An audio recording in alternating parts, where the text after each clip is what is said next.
माझा शेवटचा प्रश्न सर, की बऱ्याचदा वाढलेलं वजन आणि गुडघ्याचं संधिवात याच्याबद्दल बऱ्याचदा एकत्र बोललं जातं. हो. डॉक्टर जर नेहमी हो. कोणीही गुडघेदुखीचा पेशंट असेल तर त्यांना सांगतात की तुम्ही वजन कमी करा. हो.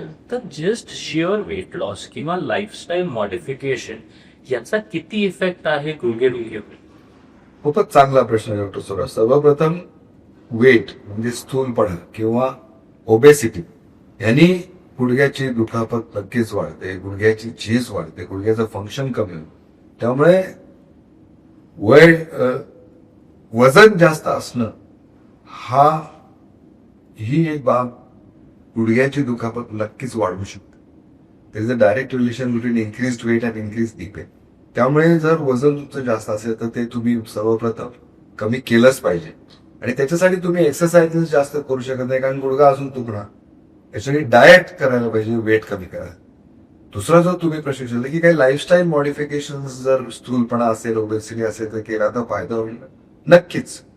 तुम्ही जर काही खाली बसून मांडी घालून काम करत असाल, रोज पूजापाठ खाली मांडी घालून करत असाल तर ते टाळा. जिने चढणं उतरणं नक्कीच टाळा, कारण त्याच्यामुळे बॉडी वेट चढताना उतरताना 4 पट 5 पट गुडघ्यावर येऊ शकतो.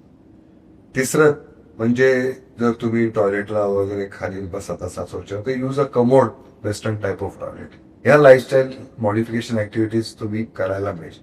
त्याच्या व्यतिरिक्त काही व्यायाम आहे, जेवढे व्यायाम करून तुम्ही नक्कीच गुडघ्याची दुखापत करू शकता. पण the basic cause of pain which is obesity म्हणजे वजन वाढल्यामुळे जो गुडघा दुखतो, तुम्ही वजन कमी करा.